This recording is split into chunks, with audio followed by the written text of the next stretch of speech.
আজ আপনাকে একটা গল্প শোনাচ্ছি। একদিন এক ব্যক্তি নিজের দ্বারে লিখে দিলেন, আজ আমি ভীষণ দুঃখী, আজ আমার সাথে কেউ দেখা করতে আসবেন না।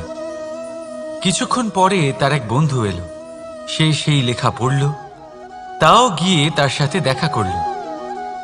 সে বলল, আমি লেখাপড়া জানি না, কিন্তু আমার বন্ধুর মনের এই বেদনা, এটা আমাকে সবসময় ডাক দেয়। এরাই হলো আসল বন্ধু। কোনো কারণে আপনি যদি দুঃখ পান, কোনো সমস্যার সমাধান না বের করতে পারেন, এই সংসার থেকে আলাদা হয়ে যেতে চান, তাও এই বন্ধু আপনার সাথেই থাকবে। সমস্যার সমাধান না দিতে পারলেও আপনার সম্বল হয়ে অবশ্যই থাকবে। হয়তো আপনার দুঃখ কম করতে পারবে না, কিন্তু আশার আলো অবশ্যই দেখাবে।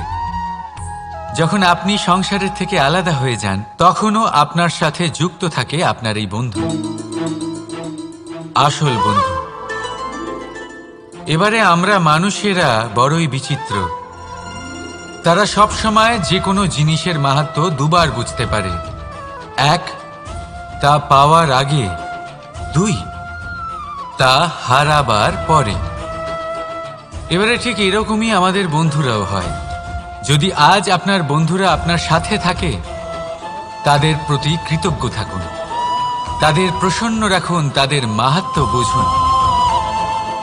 কারণ একবার আপনি এদের হারালে, অনুতাপ করলেও আর এদের ফেরত পাবেন না। তাই ভালোবাসুন, বন্ধুত্ব বজায় রাখুন, আর আমার সাথে প্রসন্ন হয়ে বলুন, রাধা রাধা। আমাদের মধ্যে বহু মানুষ মাঝে মাঝে নিজেকে অকর্মণ্য মনে করি। ভেবে নিই যে এত চেষ্টা করার পরেও কিছুই পেলাম না, আর হয়তো পরেও কিছুই পাব না। আর সেই জন্য নিজের জীবনের সমস্ত বোঝা অন্য কারোর কাঁধে চাপিয়ে দিই, নিজের ওপরে বিশ্বাস হারিয়ে ফেলি। কেন বুঝতে পারেন না এই কথাটা? যে যতক্ষণ না পায়ে কোনো কাঁটা ফুটবে, ব্যক্তি কি করে বুঝতে পারবে যে এরপর থেকে নিচে তাকিয়ে চলতে হবে? সূর্যকে নিজে জ্বলতে হয় যাতে বাকিদের প্রকাশ দিতে পারে সে। রাতের অন্ধকারের সাথে লড়াই করার জন্য চন্দ্রিমাকে আকাশে একা উজ্জ্বল হতে হয়। নদী নিজের যাত্রা কি করে করে, নিজের পথ কি করে নির্মাণ করে? সে পাথরের সাথে লড়াই করে তা বানায়। যদি স্বয়ং আপনি নিজের সাহায্য করতে অক্ষম হন, তাহলে নিশ্চিতভাবে আপনার এই জীবন ব্যর্থ হয়ে যাবে। তাই মনে রাখবেন, এই সংসারে নিজের জীবনের ভার নিজের কাঁধেই বহন করতে হয়। অন্যের কাঁধের ওপর শুধুমাত্র পরলোক যাত্রা হয়।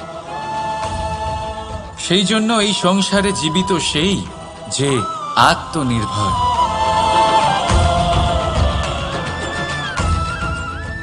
রাধা রাধা। সময়, কথায় বলে সময়ের পূর্বে কিছুই হয় না। প্রতিটা ঘটনার একটা সময় থাকে। সময়ের আগে না সূর্যোদয় হয় আর না সূর্যাস্ত হয়।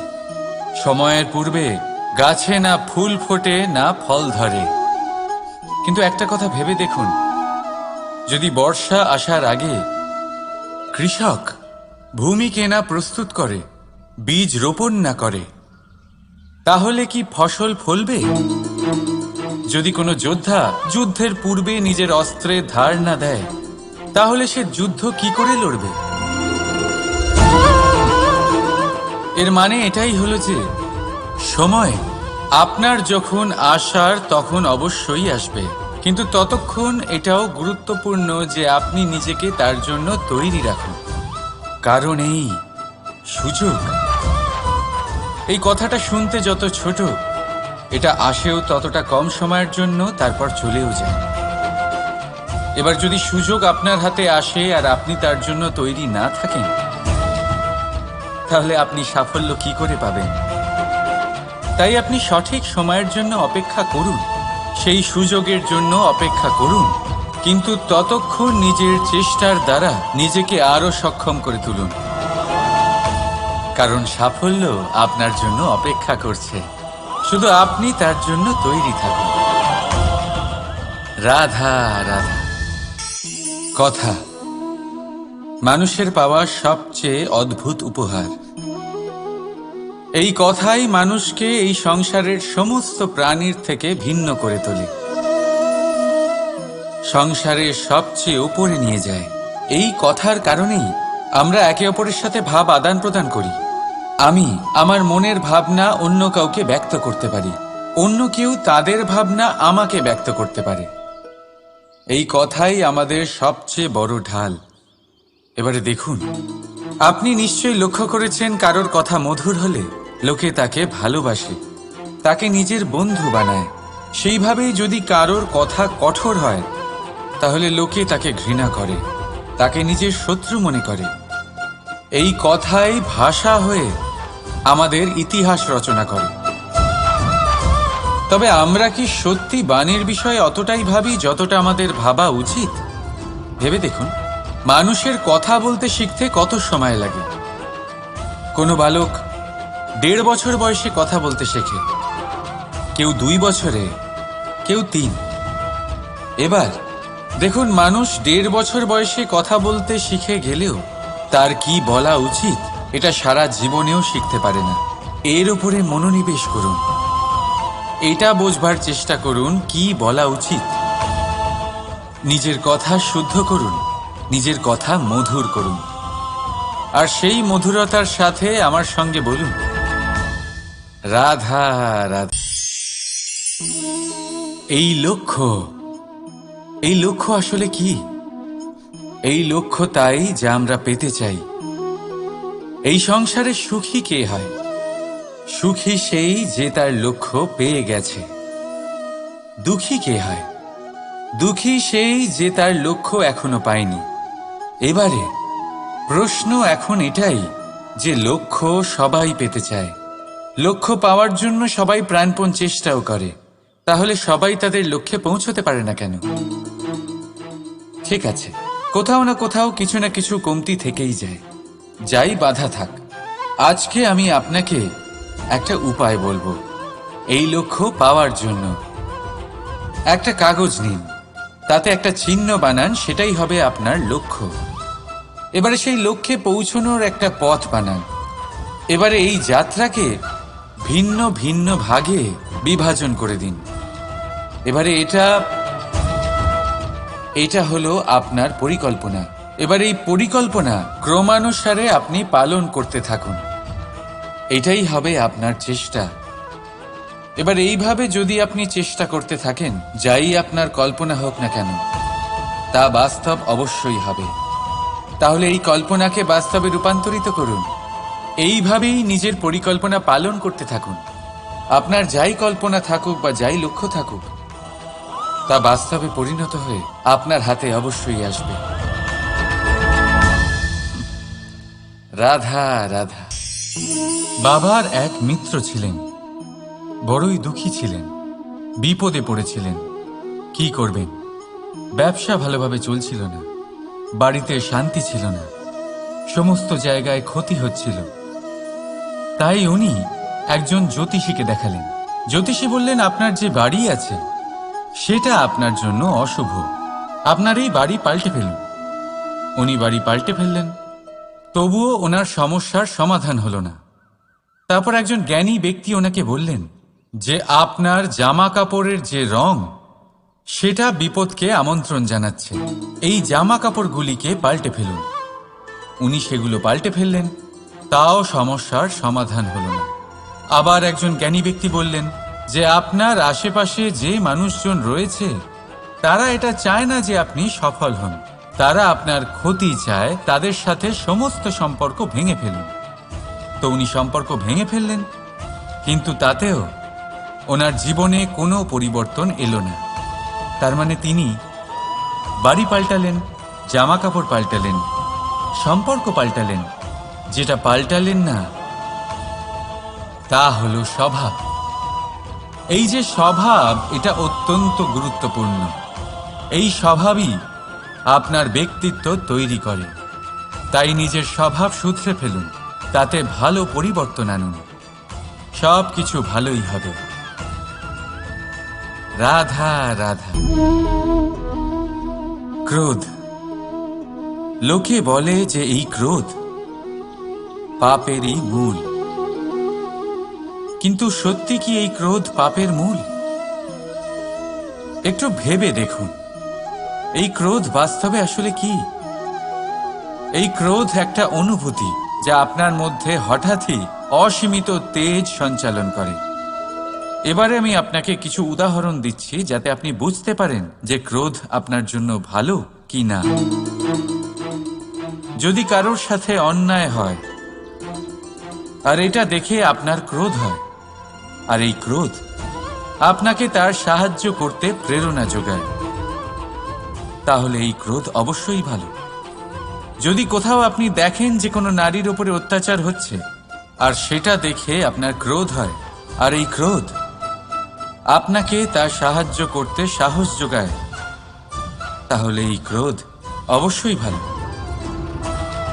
যদি এই সংসারে কোথাও আপনি কোনো অনৈতিক কাজ বা ছলনা দেখেন আর আপনার তাতে ক্রোধ না হয়, কিছুই অনুভব করেন না, তাহলে এটা কাপুরুষতা।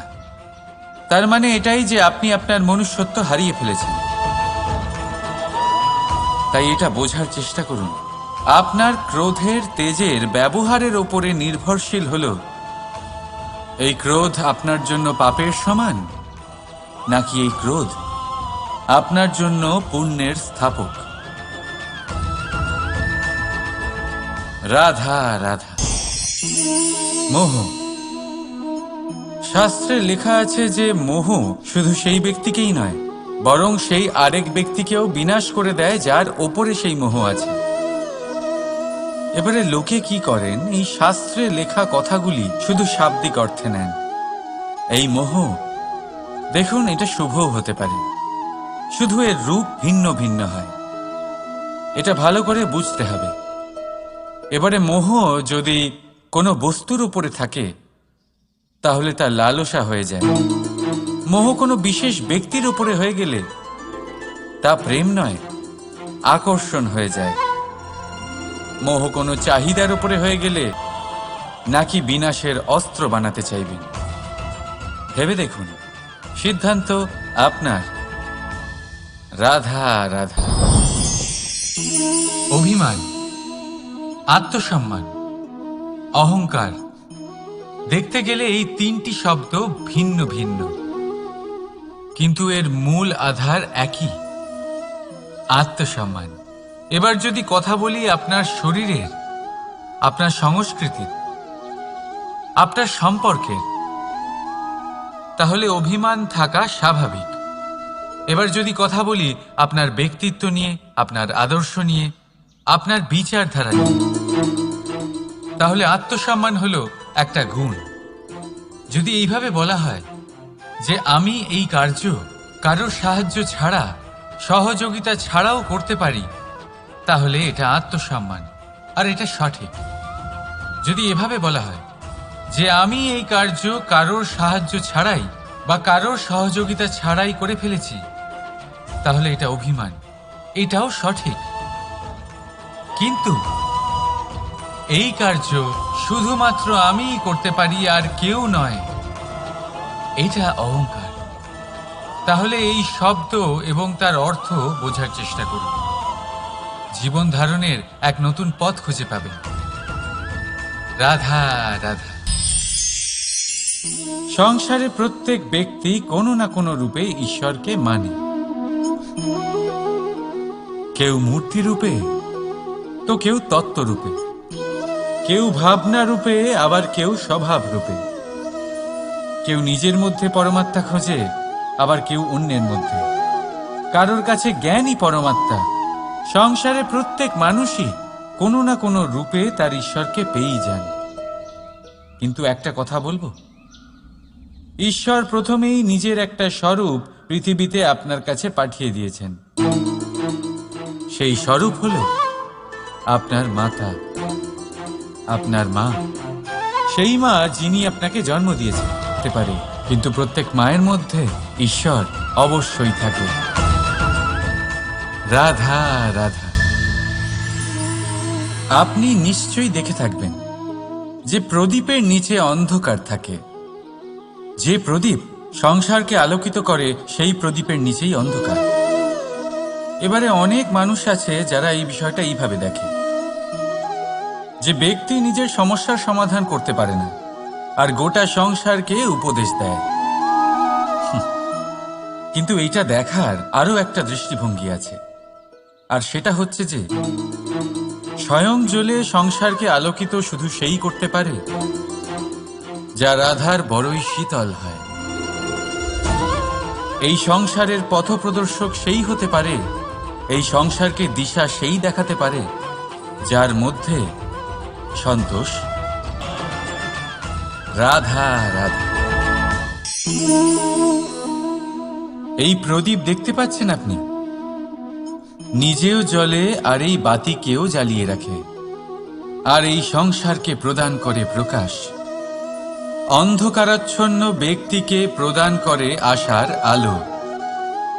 কিন্তু এটা কখনো ভাবে না যে সেই মাটি কেমন হবে যা দিয়ে এটা তৈরি করা হয়েছে, সেই কুমোর কেমন হবে যে একে আকার দিয়েছে। ভাবে না যে একে কিনেছে তার বাড়ি কেমন হবে, তা কতটা সুসজ্জিত। কিচ্ছু নয়, শুধু তৈরি করুন। রাধা রাধা। এই সংসারে প্রত্যেক ব্যক্তি বড় কিছু করতে চায়, এমন কিছু যা এই সংসারে কেউ আগে কখনো করেনি। এমন জায়গায় পৌঁছতে চায় যেখানে এর আগে কেউ কখনো পৌঁছতে পারেনি। আর কেউ এতে সফলতা অর্জন করে। কিন্তু কিছু মানুষ অসফল হয় কেন? এটাই আমার প্রশ্ন। না তো তাদের ইচ্ছেতে কোনো কমতি থাকে, না কমতি থাকে তাদের চেষ্টায়। তাহলে কেন এরা পিছিয়ে পড়ে? এর উত্তর বড়ই সরল। এই সংসার। আপনাদের বলি কিভাবে। আপনারা সকলে সংসারে মহান কাজ করতে চান, সেই মান, সেই সম্মান পেতে চান যা এর আগে কেউ কখনো পায়নি। কিন্তু আপনার সমস্যা এটাও যে এই কাজে সংসার আপনার সাথে থাকছে না। বড়ই অদ্ভুত ব্যাপার। দেখুন, ভুলে যান গোটা সংসারকে, জীবনে একা একা এগিয়ে চলুন। গঙ্গোত্রী থেকে যখন অপেক্ষা করে আছে। রাধা রাধা। কর্ম। মানুষ সর্বদা কর্ম করতে থাকে, আর এই কর্মের জন্যই সে মান, সম্মান, ধন, প্রতিষ্ঠা লাভ করে। এবার মানুষ সবসময় চেষ্টা করে যাতে সে ভালো কর্ম করে যায়। তাহলে আপনাকে বলি, শুধু ভালো কর্ম করাই আবশ্যক নয়, তার থেকে বেশি জরুরি হলো এই খারাপ কর্মকে বোঝা আর তার থেকে দূরে থাকা। কারণ যখনই আপনি কোনো সঠিক কাজ করেন বা ভালো কাজ করেন, কেউ তা মনে রাখে না। কিন্তু এই সংসারে বিষয়টা হলো এরকম, আপনি একটা খারাপ কর্ম করুন আর সেটা সবার মনে থাকে। এই খারাপ কর্ম কাজলের এক কৌটোর মতো হয়। আপনি যতই চেষ্টা করুন বাঁচিয়ে ব্যবহার করার, কিন্তু এই কালিমা কোথাও না কোথাও অবশ্যই লেগে থাকে। সেই জন্য জীবনে ভালো কর্ম অবশ্যই করুন, কিন্তু তার থেকেও বেশি জরুরি হলো এই খারাপ কর্মের থেকে দূরত্ব বজায় রাখা। আর এটা অবশ্যই করবেন। রাধা রাধা। সংসারে সমস্ত জায়গায় এই ব্যবসা চলতে থাকে। কিছু পাওয়ার জন্য কিছু দিতে হয়, লাভের জন্য কিছু বিনিয়োগ করতে হয়। যদি কারোর অনুভূতি জানতে হয়, তাহলে নিজের অনুভূতিকে ব্যয় করতেই হবে। এবার দেখুন না, কারোর আসল চেহারা যদি জানতে হয়, তাকে স্বাধীনতা দিয়ে দেখুন। যদি কারোর মনের শুদ্ধতা জানতে হয়, তাহলে তাকে ঋণ দিন। যদি কারোর গুণ জানতে হয় তাহলে তার সাথে একসঙ্গে বসে ভোজন করুন। যদি কারোর ধৈর্যের পরীক্ষা নিতে হয় তাহলে তাকে তার প্রিয় কাজ করতে বারণ করে দেখুন। যদি কারোর ভালো দিক জানতে হয় তাহলে তার থেকে পরামর্শ নিয়ে দেখুন। এক অনুভূতির বদলে অন্য এক অনুভূতি বিনিময় করতে হয়। কিন্তু এই সংসারে একটাই এমন অনুভূতি আছে যেটা দেখার জন্য, যেটা পাওয়ার জন্য আপনাকেও ঠিক সেই অনুভূতিটাই দিতে হবে, আর সেটা হলো প্রেম। যদি কারোর ভালোবাসা দেখতে হয় তাহলে তাকে নিঃস্বার্থ ভালোবাসা দিন। যদি কারোর থেকে ভালোবাসা পেতে চান তাহলে তাকে নিঃস্বার্থ পরিশুদ্ধ ভালোবাসা দিন। রাধা রাধা। কথায় আছে, সময়ের পূর্বে আর ভাগ্যের বেশি কেউ কিছুই পায় না। এবার এর মানে কি এটাই যে আপনি শুধুমাত্র সময়ের অপেক্ষা করবেন, সবকিছু নিজের ভাগ্যের ওপর আর কপালের ওপরে ছেড়ে দেবেন, নিজে কিছুই করবেন না? যদি আপনি এরকম করেন তাহলে আপনি একটা বস্তু অবশ্যই পাবেন: নিরাশা, অসফলতা। এবারে আপনি বলবেন, যদি সবকিছুই ভাগ্য আর সময়ের ওপরে নির্ভরশীল হয় তাহলে আমরা কি বা করতে পারি? করতে পারেন চেষ্টা, পরিশ্রম। এই চেষ্টাই আপনার জীবনে সেই সময়কে আপনার কাছে টেনে নিয়ে আসে, সেই সময়ে যার অপেক্ষা আপনি করছেন। আর এই ভাগ্য তার সামনেই নত হয় যে সর্বদা পরিশ্রম করতে থাকে। রাধা রাধা। এই পদ্ম ফুল দেখতে পাচ্ছেন? এর অভ্যেস হলো জলস্তরের ওপরে ভাসা। সেই জন্য জলাশয়ের জলস্তর যখন বৃদ্ধি পায়, এই যে ফুলের কাণ্ড দেখছেন সেটাও বাড়তে থাকে, যাতে এই ফুল জলস্তরের ওপরে থাকে। কিন্তু যখন সেই জলাশয়ে জলস্তর নামতে থাকে, সেই কাণ্ড নিজেকে ছোট করতে পারে না, আর এই ফুল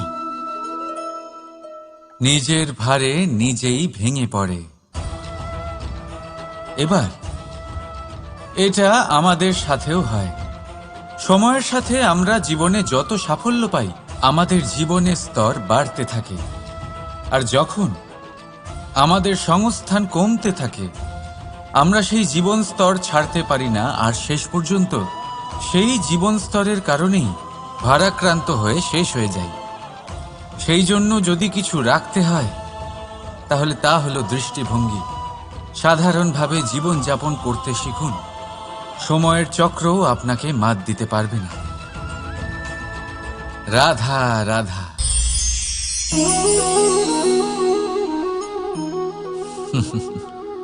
সময়, এই সময় না কোনো ব্যক্তি, না জীব, না বস্তু, তাও সময় জীবিত থাকে।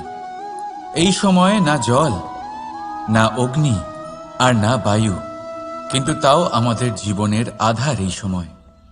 দেখতে গেলে মানুষ এই সময়ের হাতের খেলনা। কখনো আমাদের সময় ভালো হয়, আবার কখনো খারাপ। কেউ সময় আসার প্রতীক্ষা করে, আবার কেউ সময় যাওয়ার প্রতীক্ষা করে। কিন্তু এই সময় কারোর হাতে ধরা দেয় না। এই সময় যা কেউ দেখতে পায় না, এটা সবাইকে সব কিছু দেখিয়ে যায়। দেখিয়ে যায় যে আপন কে আর পর কে, আমাদের শুভাকাঙ্ক্ষীকে আর ক্ষতি কে চায়, আমাদের মিত্রকে আর আমাদের শত্রুকে। এই সময় আপনাকে দেখায় যে আপনি কতটা শক্তিশালী, সেই সময় আপনাকে দেখিয়ে যাবে আপনি কতটা দুর্বল। এই সময় সব কিছু দেখিয়ে যায়। তাই এই সময় যা এতটা শক্তিশালী, তা আমরা নষ্ট কেন করি? ভেবে দেখুন। এবারে উঠুন আর এই সময়ের সম্পূর্ণ ব্যবহার করুন, এই সময়ের সদ্ব্যবহার করুন। কারণ এই সময়কে ব্যবহার করাটাই আপনার হাতে রয়েছে, আর কিচ্ছু না। আর এই সময় একবার বয়ে গেলে তখন যাই করুন না কেন কখনো ফেরত আসবে না। সময়ের সদ্ব্যবহার করুন আর সবার মধ্যে আনন্দ ছড়ান। আর আসুন আমার সাথে ভালোবেসে বলুন, রাধা রাধা।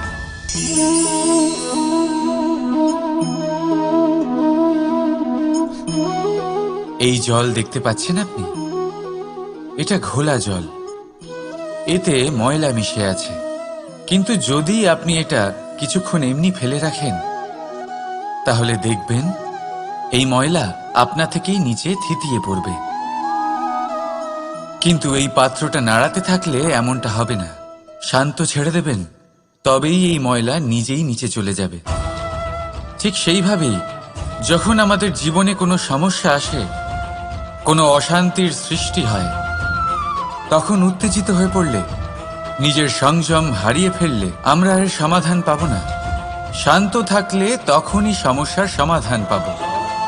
তাই মনে রাখবেন, ধৈর্য আর সংযম দ্বারা শান্ত মনে বিচার করলে যত বড়ই সমস্যা হোক না কেন, তার সমাধান আপনি অবশ্যই পাবেন।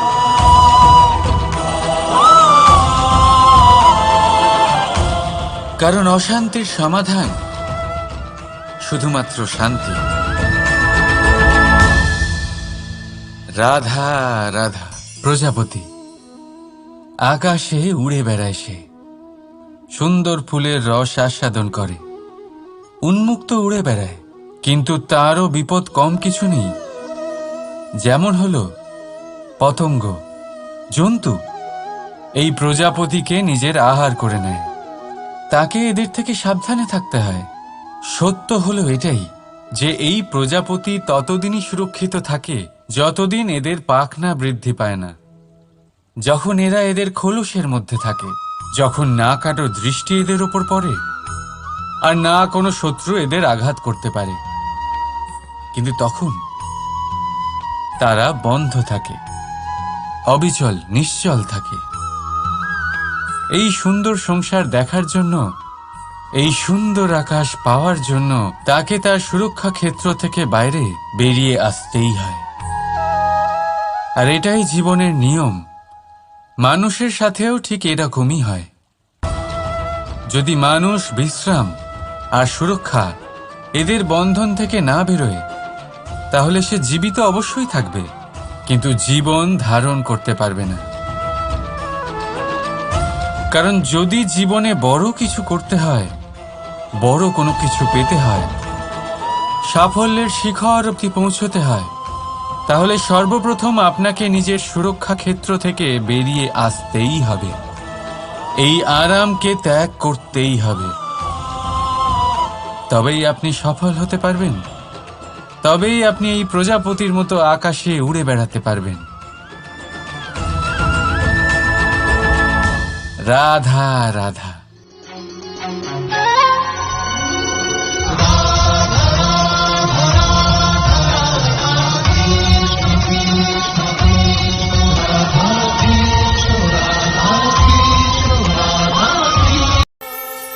মানুষ যখন কোনো শক্তি লাভ করে তখন সে নিজেকে বলশালী মনে করে। শক্তি লাভ করলেই তার মধ্যে অহংকার চলে আসে, অভিমান চলে আসে। তার কারণ হলো সে একটা সহজ কথা বুঝতেই পারে না। এই সব যা হচ্ছে সময়ের জন্য হচ্ছে। সময়ের থেকে বেশি বলশালী আর কেউ নেই। এই সময়ের জন্যই রাবণ ভক্তি দ্বারা কৈলাস পর্বত তুলে নিয়েছিলেন। আবার সেই সময়ের জন্যই, সেই কারণেই রাবণকে বধ হতে হলো। তার সাথে সাথে রাক্ষস কুলও ধ্বংস হয়েছিল এবং লঙ্কাও ভস্ম হয়ে গেছিল। দেখতে গেলে জন্ম থেকে মৃত্যু পর্যন্ত এই যে সময়, সেটাই হলো জীবন। কিন্তু তার মধ্যেও যা সময় আসে কোনো কারণেই আসে। সেই সময় আমরা যাপন করে কিছু শিখতে পারি। তাই আজ যে সময় আপনার হাতের কাছে আছে তাকে মুষ্টিবদ্ধ করে রাখুন, তাকে সামলে রাখুন, তাকে সংযত করে রাখুন, অনুভব করুন, তার থেকে কিছু শিখুন। তাকে কোনোভাবেই ব্যর্থ হতে দেবেন না। আর এটা জেনে রাখুন যে ভবিষ্যতে যা কিছু হতে পারে, যা কিছু হতে চলেছে, সেটা না আপনি জানেন আর না তা আপনার বশে রয়েছে। সেই জন্য আজ অহংকার বা অভিমান করে নিজের ভবিষ্যতের ক্ষতি করবেন না, সেই অনর্থক ঘটাবেন না। এটাই হলো সময়ের অর্থ। আসুন আমার সাথে ভালোবেসে বলুন, রাধা রাধা। খুব বড় একটা প্রশ্ন করতে চলেছি, এই সংসারের সব থেকে বেশি সুখী কে? এবার কেউ বলবে সেই ব্যক্তি যিনি সব থেকে বেশি ধনী, যার কাছে সব থেকে বেশি ধন আছে, আভূষণ আছে, স্বর্ণ আছে। কেউ বলবেন কোনো রাজ্যের রাজা, কারণ তিনি শাসন করতে পারেন, তার আদেশ ছাড়া কোনো কাজ সম্ভব নয়, ইত্যাদি ইত্যাদি। এর উত্তর যদি আমি দিই, তাহলে এটুকুই বলবো, সংসারের সব থেকে সুখী ব্যক্তি হলেন তিনি যিনি সন্তুষ্ট। তার কাছে সন্তোষরূপী ধন আছে, যা তাকে সুখী রাখে। এবার এই সন্তুষ্টি সেটা কিভাবে আসে জীবনে? এটা আসে ধৈর্যের কারণে। ধৈর্যের এই অনুভূতি অত্যন্ত শক্তিশালী। এই ধৈর্যই কিন্তু আমাদের ধরিত্রীকে ধরিত্রী মাতা করে তোলে, কারণ ধরিত্রী মাতা ধারণ করেন, সহ্য করেন, ধৈর্য ধরেন এবং নিজের কর্ম করতে থাকেন। সেটা ধৈর্যই ছিল মাতা সীতার মধ্যে, যা রাবণের অন্ত করে দিল। এই ধৈর্যের কারণেই নারায়ণ কূর্ম অবতার ধারণ করেছিলেন, বড় একটা পর্বতকে পৃষ্ঠে ধারণ করেছিলেন এবং সমুদ্র মন্থনকে সম্ভব করেছিলেন। সেই জন্য সর্বপ্রথম মনের মধ্যে ধৈর্যকে নিয়ে আসুন। এই ধৈর্যই আপনাকে সন্তুষ্টির পথে নিয়ে যাবে, আর এই সন্তুষ্টি আপনাকে লোভ, মোহ এবং লালসার পথ থেকে দূরে নিয়ে সুখের পথে নিয়ে যাবে। আর তখন এই মন প্রসন্ন হয়ে বলবে, রাধা রাধা। মানুষ চিরকাল বড় মানুষ হয়ে উঠতে চায়, সবসময় সেই নিয়ে কল্পনা করে। কিন্তু প্রশ্ন হলো এটাই যে মানুষ বড় কখন হতে পারে? যখন সে ধনী হয়ে ওঠে, নাকি যখন তার কাছে সম্মান থাকে, নাকি যখন রূপবান হয় বা অধিক শক্তিশালী হয়? মানুষ বড় মানুষ তখনই হতে পারে যখন বিপদের সময় সে অন্য কোনো মানুষের পাশে এসে দাঁড়ায়। তাই সর্বপ্রথম এইটা শিখুন। হয়তো এই জন্যই হনুমান শ্রীরামের কাছে এতটা বড়, আর হয়তো এই জন্যই বলরাম দাদা আমার কাছে এত বড়। যদি আপনিও জীবনে বড় হয়ে উঠতে চান, তাহলে কারোর সাথে তার দুঃখের সময়, তার সংকটের সময় তাকে সঙ্গ দিন আর পাশে এসে দাঁড়ান। এই মন প্রসন্ন হয়ে বলবে, রাধা রাধা। আমাদের জীবনে আমরা যখনই এমন কোনো মানুষের সাথে পরিচিত হই, যে বয়সে, পদে এবং আর্থিক দিক থেকে আমাদের থেকে পিছিয়ে, তখন আমরা সবাই খুব হীন নজরে তাদের দিকে দেখি। মনেই করি না যে সেই ব্যক্তির নিজস্ব একটা অস্তিত্ব রয়েছে, তার নিজেরও একটা মাহাত্ম্য রয়েছে। আমাদের মনেই হয় না যে আমাদের সামনে দাঁড়িয়ে থাকার যোগ্যতা আছে তাদের। চলুন আপনাকে একটা প্রশ্ন করি, শূন্যের নিজস্ব মূল্য কোথায়? আপনি বলবেন কিছুই না, শূন্যের আবার নিজস্ব মূল্য কোথায়? কিন্তু যখন এই শূন্যই কোনো সংখ্যার সাথে এসে যুক্ত হয়ে যায়, কোনো অঙ্কের সাথে এসে যুক্ত হয়ে যায়, তখন তার মূল্য অনেক গুণ বৃদ্ধি পায়। অর্থাৎ এই শূন্যের মূল্য অবশ্যই আছে। আর আমাদের জীবনেও এমন কিছু ব্যক্তি থাকেন, তাদের দেখে মনে হয় যে এদের কোনো মূল্যই নেই। কিন্তু যখন এই ব্যক্তি কারোর সাথে এসে জুড়ে যান, তখন তার মূল্য সেই ব্যক্তির বৃদ্ধি ঘটায়। এই সংসারে এমন কোনো ব্যক্তি নেই যার কোনো মূল্য নেই। যদি আমরা ধনুকের কথা বলি, তাহলে তার জন্য একটি দড়ির প্রয়োজন হয়, যেটি প্রত্যঞ্চা হিসেবে ব্যবহৃত হয়। যদি প্রত্যঞ্চা না থাকে, তাহলে ধনুকের কোনো মূল্যই থাকে না। যদি প্রত্যঞ্চা না থাকে, তাহলে ধনুকের অস্তিত্ব অসম্পূর্ণ থেকে যায়। এই সংসারে যে কোনো ব্যক্তি হোক বা যে কোনো বস্তু হোক, প্রত্যেকের নিজস্ব একটি মূল্য আছে। তার সম্মান করুন, সামনে অগ্রসর হন, আর আমার সাথে ভালোবেসে বলুন, রাধা রাধা। যদি আপনি নিজের জীবনে প্রকৃত বন্ধু নির্বাচন করতে চান, তাহলে তার আগে দর্পণ আর ছায়া, এই দুইয়ের বিশেষত্বর বিষয়ে জানাটা অত্যন্ত প্রয়োজনীয়। দর্পণ কি করে থাকে? যখনই আপনি দর্পণের দিকে তাকাবেন, ও শুধুমাত্র আপনাকে সত্যের সাথে অবগত করাবে, ও আপনাকে কখনো মিথ্যে বলবে না। সেখানেই যদি ছায়ার কথা বলি, তাহলে দেখুন ছায়া কি করে। সব সময় আপনার সাথে থাকে, কখনো আপনার সঙ্গ ত্যাগ করে না।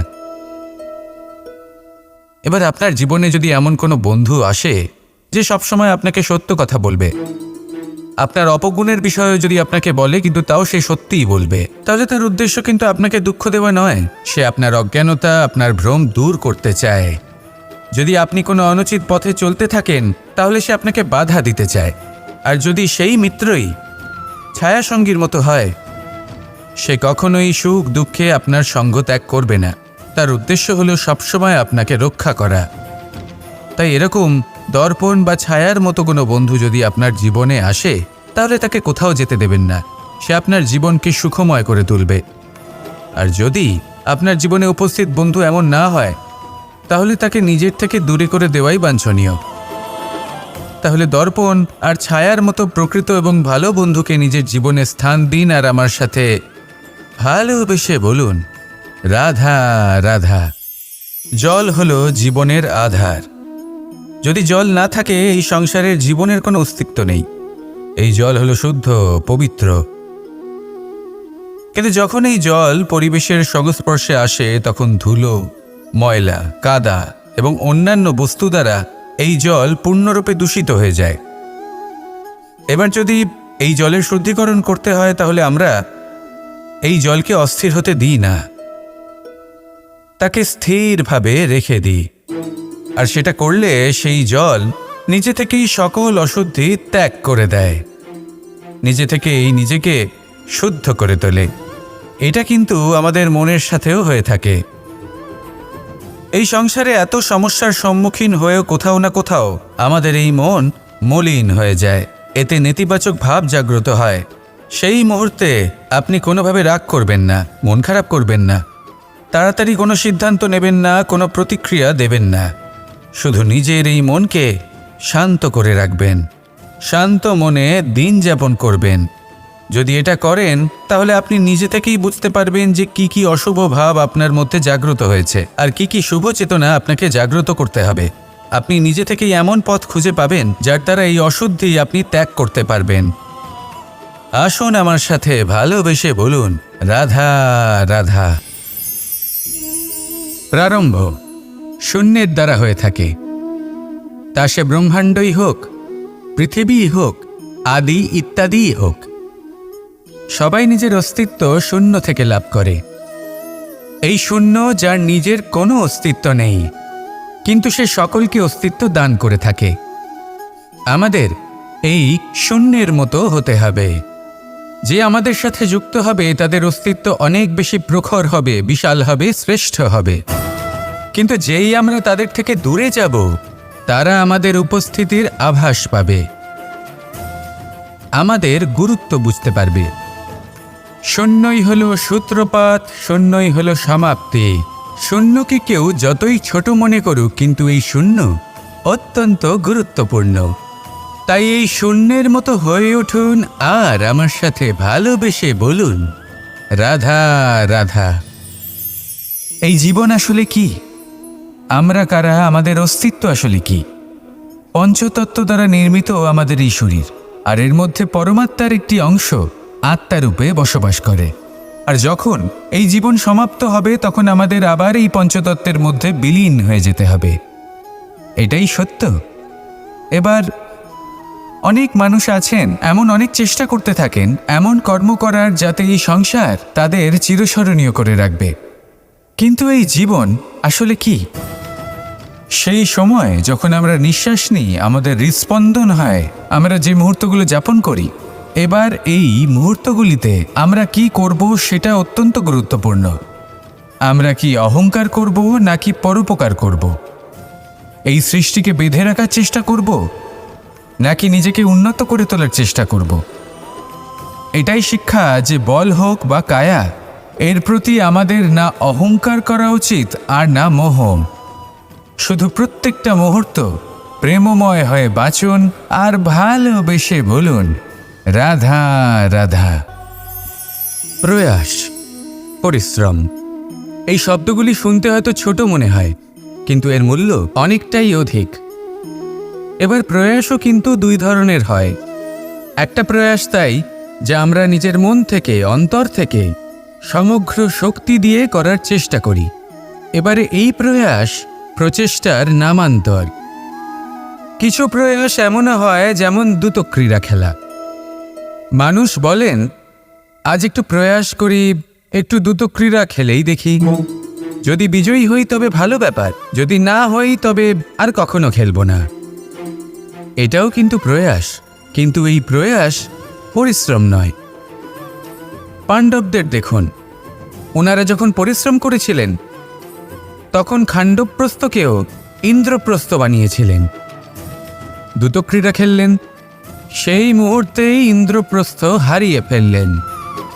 পরিশ্রম করলেন, সগৌরবে রাজা হলেন। দ্রুত ক্রীড়া খেললেন, তখন এক মুহূর্তে রাজা থেকে নিঃস্ব হয়ে গেলেন। সারমর্ম এটাই যে দ্রুত ক্রীড়া কখনো কখনো আপনার মিত্র হতে পারে, কখনো সে আপনাকে বিজয়ী করতে পারে, কিন্তু প্রয়াস এবং পরিশ্রম যখন একসাথে মিলিত হয় তখন তা সর্বদাই আপনার সাথে থাকে। প্রয়াস করতে থাকুন, পরিশ্রম করতে থাকুন, আর আমার সাথে ভালোবেসে বলুন, রাধা রাধা। আমি এইভাবে প্রত্যেক দিন নিজের সাথে কিছুটা সময় অতিবাহিত করি, সুচিন্তা করি, কারণ আমি এটা মনে করি যে আমার প্রতিদ্বন্দ্বী অন্য কেউ নয়, বরং আমি নিজেই।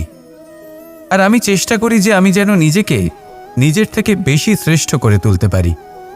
তাই প্রতিদিন আমি আকলন করি নিজের কর্মের, যে কাল আমি কি উচিত করেছি, কি অনুচিত করেছি, যে ভুল আমি করেছি তা আজকে কি করে শুধরে নিতে পারি।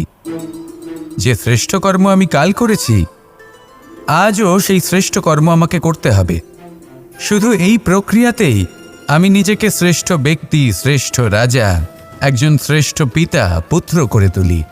এইভাবেই আমি একজন শ্রেষ্ঠ মানুষ হয়ে উঠি।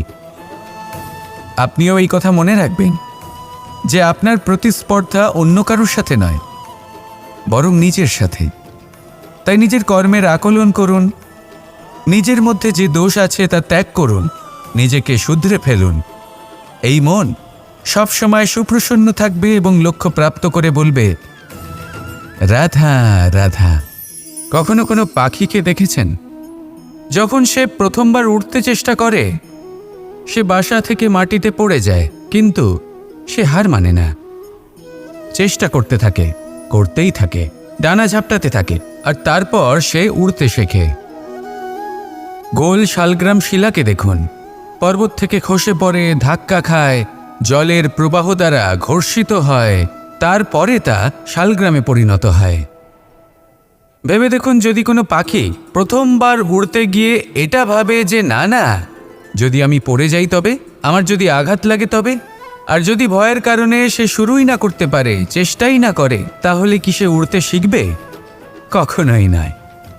এটাই আমাদের শিখতে হবে, প্রারম্ভ করতে হবে। তা অত্যন্ত গুরুত্বপূর্ণ। যখন আমরা কিছু শুরু করি তখন ভয় করে, কিন্তু যদি এটা না করেন জীবনে কখনো সামনে এগোতেই পারবেন না। হতেই পারে প্রারম্ভ করার পরে আপনি পড়ে যাবেন, বারবার নিচে পড়ে যাবেন, কিন্তু যদি নিরন্তর চেষ্টা করতে থাকেন তাহলে একদিন না একদিন আপনি অবশ্যই সফল হবেন। এই শুরু করাটাই সব থেকে বেশি কঠিন। এর দ্বারা ভয়ভীত হবেন না। আসুন আর আমার সাথে ভালোবেসে বলুন, রাধা রাধা। এই সংসারে নির্মাণের বিষয়ে জ্ঞান লাভ করার পূর্বে ধ্বংসের বিজ্ঞান বুঝে নেওয়াও খুব প্রয়োজনীয়। যখনই আমরা ব্যায়াম করি তখন কি হয়, আমাদের পুরনো মাংসপেশি নষ্ট হয়ে যায় এবং সেই মাংসপেশির স্থানে আমরা নতুন মাংসপেশির নির্মাণ করে থাকি। যেমন একটা নতুন ইমারত গড়ে তোলবার পূর্বে পুরাতন ইমারতকে ভঙ্গ করে দিতে হয়, তবেই তো সেই স্থান সজীব হবে, ঠিক কিনা? এবারে জ্ঞান এবং বিজ্ঞান ছাড়াও এমন কিছু আছে যা কিনা অত্যন্ত গুরুত্বপূর্ণ। তা হলো সীমা পার করে যাওয়া। এই যে সীমা, এই যে নিয়ম, তা মানুষের জন্যই বানানো, তাকে নিয়ন্ত্রণ করার জন্য তৈরি করা হয়েছে। এমন অনেক সীমা, এমন অনেক নিয়ম মানুষের জন্য অত্যন্ত মঙ্গলকারী। কিন্তু কিছু এমন সীমা আছে, কিছু এমন নিয়ম আছে যা মানুষের লঙ্ঘন করে যাওয়া অতি আবশ্যক। যতক্ষণ না এই সীমা লঙ্ঘন করছেন নিজের নতুন অস্তিত্বকে খুঁজেই পাবেন না। সেই স্থানে পৌঁছতেই পারবেন না যেখানে সংসার তাকে চিরস্মরণীয় করে রাখবে। সেই জন্য জীবনে যাই করবেন সীমা অতিক্রম করে যান। যদি পরিশ্রম করেন তাহলে সীমা অতিক্রম করে পরিশ্রম করুন। যদি লক্ষ্যের দিকে অগ্রসর হন তাহলে সীমা অতিক্রম করে অগ্রসর হন। কোনো সীমারেখা যাতে না থাকে সেই সর্বোচ্চ স্থান দেখুন এবং অগ্রসর হন। এই সংসারে অগ্রসর হওয়ার জন্য এই সীমারেখা বুঝে নেওয়া এবং তা অতিক্রম করার জ্ঞান লাভ করা প্রয়োজনীয়। আসুন আমার সাথে ভালোবেসে বলুন, রাধা রাধা। জ্যোতিষ একটা বিদ্যা, এ হলো একটা বিজ্ঞান। যে নক্ষত্র দশায় আপনি জন্মগ্রহণ করেছেন, যে স্থানে আপনার জন্ম হয়েছে, এগুলো আপনার জীবনের দিশা স্থির করার ক্ষেত্রে গুরুত্বপূর্ণ ভূমিকা পালন করে। কিন্তু যে রাশিতে আপনি জন্ম নিয়েছেন আর আপনার যা নাম স্থির হয়েছে সেটা আপনার ভবিষ্যৎ নির্ধারণ করবে তা আবশ্যক নয়। রা দিয়ে রাম এবং রা দিয়ে রাবণ, এই দুজনের রাশি সমান ছিল, কিন্তু একজন নিজের শক্তির দুর্ব্যবহার করলেন। স্বর্ণ লঙ্কার অধিপতি রাবণ, চতুর্দিকে বিজয়ী হওয়া সেই ব্যক্তি নিজের পতনের সম্মুখীন হলেন। শ্রীরাম রাবণকে বধ করলেন। শ্রীরাম, যিনি নিজের কর্ম দ্বারা, নিজের পরিশ্রম দ্বারা ঈশ্বর উপাধি লাভ করেছিলেন, 14 বছরের বনবাস ভোগ করলেন, আর যখন বিপদে পড়লেন তখনও নিজের রাজ্যের সাহায্য নিলেন না। বনের মধ্যে নিজে বানর এবং ভাল্লুকদের নিয়ে একটি সেনাবাহিনী গড়ে তুললেন এবং রাবণকে তার কুকর্মের শাস্তি দিলেন। তাই সর্বদা এটা মনে রাখবেন, আপনার খ্যাতি, আপনার ভবিষ্যৎ আপনার কর্ম নির্ধারণ করে, আপনার রাশি নয়। তাই সবসময় শ্রেষ্ঠ কর্ম করুন আর আমার সাথে ভালোবেসে বলুন, রাধা রাধা। প্রজাপতি দেখেছেন কি সুন্দর হয়, তাই না? এই প্রজাপতি, ওদের দিকে তাকালে নিজের অজান্তেই নিজের মুখে হাসি ফুটে ওঠে। কিন্তু এই প্রজাপতি জন্ম থেকেই এমন দেখতে হয় না। জন্ম থেকে এদের কাছে ডানা থাকে না, এরা উড়তেও পারে না। যখন একটি প্রজাপতি জন্ম নেয় তখন প্রথমে ডিম অবস্থায় থাকে সে। আস্তে আস্তে সেই কবচ সে ভেঙে ফেলে, খুব পরিশ্রম করতে হয় তাকে। তারপর কীটের আকার ধারণ করে সে চলতে থাকে, অনেক কষ্ট সহ্য করতে হয়, অনেক পরিশ্রম করতে হয়। তারপর তার রূপ বদলে যায়, তারপরে তার ডানা গজায়, তারপরে সে উড়তে পারে। এই নিরন্তর পরিশ্রমই সাফল্যের মূল মন্ত্র হয়। কখনো কখনো প্রতিভাও কম পড়ে যায় যদি নিরন্তর পরিশ্রম না করা হয়, যদি সমর্পণের ভাব মনে না থাকে, দৃঢ় নিষ্ঠা না থাকে। আর কখনো কখনো সেই ব্যক্তি যার মধ্যে বিশেষ প্রতিভা থাকে না, সেই ব্যক্তি নিরন্তর পরিশ্রম করে, নিজের মনে সমর্পণের বোধ জাগিয়ে তোলে, দৃঢ় নিষ্ঠার সাথে কর্ম করে আর সাফল্য লাভ করে। সেই জন্য আপনি জীবনে যেখানেই পৌঁছে যান না কেন, নিরন্তর পরিশ্রম করতে থাকুন। তবেই আপনার ভবিষ্যৎ রঙিন প্রজাপতির মতন গগনচুম্বী হবে। তবেই এই সংসার আপনাকে দেখবে এবং নিজের অজান্তেই এই সংসার নিজের মুখে হাসি ফুটিয়ে তুলবে এবং এই সংসার আমার সাথে ভালোবেসে বলবে, রাধা রাধা। আপনি কখনো কাউকে পর্বতে আরোহণ করতে দেখেছেন? বা আপনি কখনো নিজে কোনো পর্বতে আরোহণ করেছেন?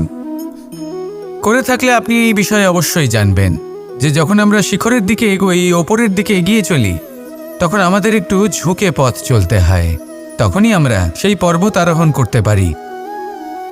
কিন্তু যে ব্যক্তি নিচের দিকে ফিরে আসছেন তিনি কিন্তু ঝুঁকে চলেন না, তিনি দৃঢ়ভাবে সোজা হয়ে নিচে নামেন। এই ভারসাম্য বজায় রাখার এই খেলাতে সংসারের একটা সার লুকিয়ে রয়েছে। যদি আপনিও জীবনে উঁচুতে উঠতে চান, শিখরে পৌঁছতে চান, তাহলে আপনাকেও নত হয়ে বিনম্র হয়ে সামনে এগোতে হবে। সেখানে যদি আপনি বুক চিতিয়ে উদ্ধতভাবে অহংকার বোধ নিয়ে চলতে থাকেন, সেখান থেকেই আপনাকে নিচে নামতে হবে।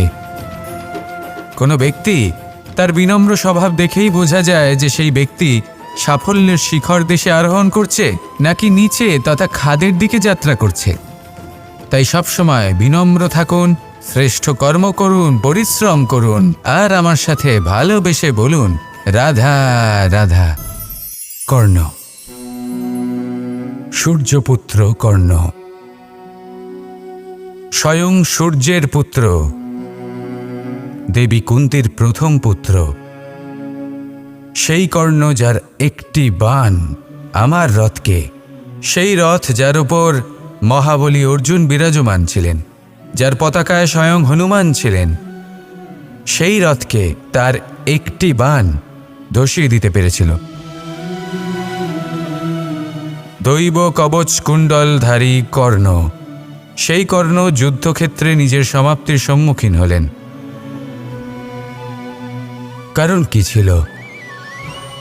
নির্বাচন।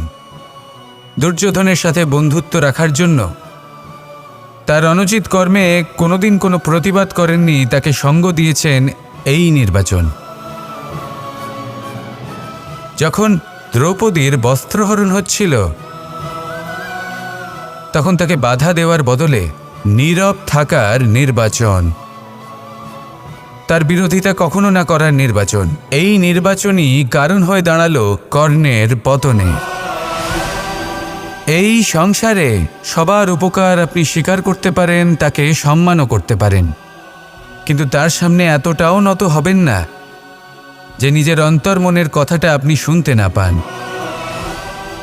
নির্বাচন যদি ধর্মসঙ্গত হয় তবেই তা শুভ হয়। আসুন আমার সাথে ভালোবেসে বলুন, রাধা রাধা।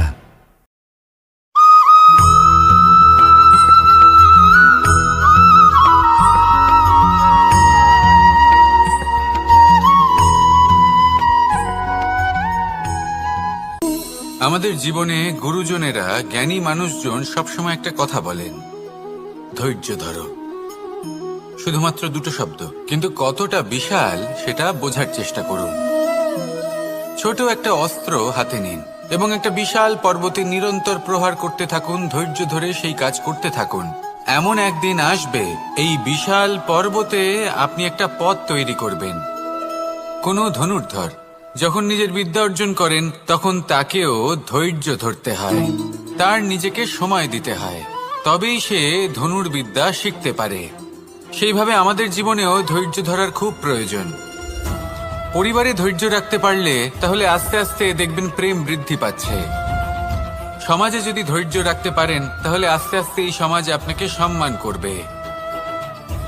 যদি নিজের জীবনে ধৈর্য রাখতে পারেন তাহলে নিজে থেকেই আত্মবিশ্বাস বাড়বে, নিজের বিকাশ হবে। জীবনে সবই সম্ভব যদি ধৈর্য রাখতে পারেন। হয়তো আস্তে আস্তে হবে, কিন্তু হবে অবশ্যই। শুধু ধৈর্য রাখুন, কারণ ধৈর্যই সব থেকে বড় পুঁজি। আসুন আর আমার সাথে ভালোবেসে বলুন, রাধা রাধা। আমাদের জীবনে যখনই আমরা কোনো বড় দায়িত্বের সম্মুখীন হই, তখন আমরা তার থেকে দূরে পালাই আর এই অজুহাত দিই যে না না, এত বেশি ভার বহন করার যোগ্যতা আমার নেই, আমি করতেই পারবো না। দেখুন, এই সংসারে ভিন্ন ভিন্ন ধরনের গাছ আছে, ছোট গাছ, বড় গাছ, কিন্তু বটগাছের মতো বড় এবং নিবিড় গাছ আর একটাও নেই। সে নিঃস্বার্থভাবে এই সংসারকে সেবা করে যায়, ছায়া প্রদান করে, শীতলতা প্রদান করে। আর যখন এমন সময় আসে যখন তার ওপর বোঝা অত্যন্ত বেড়ে যায়, সে কিন্তু কোনোভাবেই ভেঙে পড়ে না। তখন সে নিজের নিঃস্বার্থ কর্মের ফল লাভ করে, সেই নিঃস্বার্থ কর্ম যা সে করেছে। তার দেহ থেকে ছোট ছোট ঝুড়ি বার হয় এবং তা কাণ্ডের আকার ধারণ করে। সেই কাণ্ড মাটির কাছে পৌঁছয় এবং তারপর তা বটগাছের সহায়ক হয়ে ওঠে, সে ভেঙে পড়ে যায় না। এইভাবে আপনিও জীবনে নিঃস্বার্থভাবে সবার সেবা করুন, ভালোবাসুন, সবাইকে সাহায্য করুন। যেদিন আপনার ওপর বোঝা অত্যন্ত বেড়ে যাবে, সেদিন এই সব মানুষ আপনাকে সাহায্য করার জন্য আসবেন, আপনার শক্তি হয়ে উঠবেন, আর আপনি বটগাছের মতোই মহান এবং বিশাল হয়ে উঠবেন। আসুন আর আমার সাথে ভালোবেসে বলুন, রাধা রাধা। একটা শব্দ আছে, পরিস্থিতি। অনেক মানুষের মুখে আমরা এই শব্দ শুনি, জীবনে যখন অসফল হই, দুঃখ আসে, সংকট আসে, কোনো বিপদ ঘনিয়ে আসে, তখন সমস্ত দোষ আমরা পরিস্থিতির ওপর চাপিয়ে দিই। আর দেখতে গেলে কোথাও না কোথাও ঠিকই করি। এই পরিস্থিতি প্রত্যেক দিনের মতো পাল্টাতে থাকে, কিন্তু এই দিন, এই রাত, এমন কেউ আছেন যিনি এর ওপরেও নিয়ন্ত্রণ সাধন করেন, আর তিনি হলেন সূর্য। ঠিক সেই রকমই আমাদের জীবনেও সূর্য হলো এই মন। যদি এই মনের উপর আমরা নিয়ন্ত্রণ করতে পারি, তাহলে আমরা মহান হয়ে উঠতে পারেন। এই মনের শক্তির বৃদ্ধি ঘটান, মহান হয়ে উঠুন, আর আমার সাথে ভালোবেসে বলুন, রাধা রাধা। খুব সুন্দর একটা কাহিনী আছে। একবার এক ব্যক্তি নিজের অসফলতার জন্য ত্রস্ত হয়ে সময় দেবতার তপস্যা করতে বসলেন। উনি তপস্যা করলেন এবং সময় দেবতা প্রসন্ন হলেন, মানুষের রূপ ধারণ করে ওনার সামনে প্রকট হলেন। এবার সেই ব্যক্তি ওনাকে জিজ্ঞেস করলেন যে কি এমন আছে যার জন্য আপনি বারবার জয়ী হন আর আমি চিরকাল পরাজিত হয়ে থাকি? কেন এত পরিশ্রম করা সত্ত্বেও আমি সাফল্য লাভ করতে পারি না?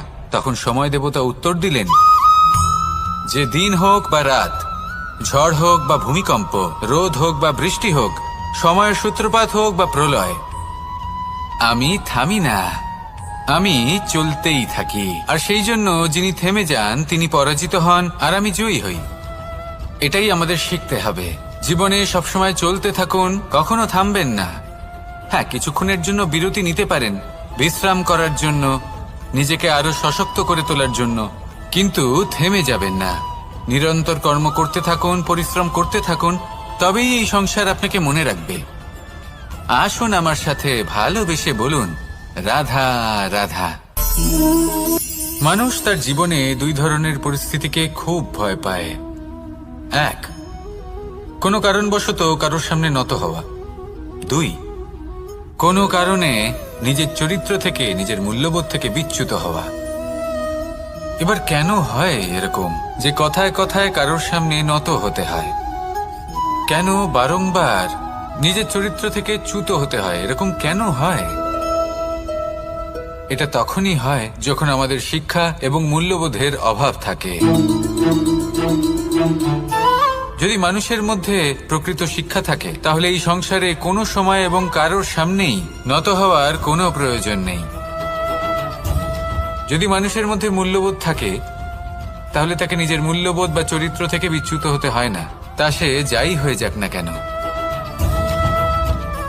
কোনো বালককে যদি জন্ম থেকেই সুশিক্ষার অধিকারী করা হয়, শিক্ষিত করা হয়, মূল্যবোধের অধিকারী করা হয়, তবে সে এই সংসারে এমন কর্ম করবে যাতে সে নিজেকে, নিজের পরিবারকে, সমগ্র সমাজকে গর্বিত করতে পারে।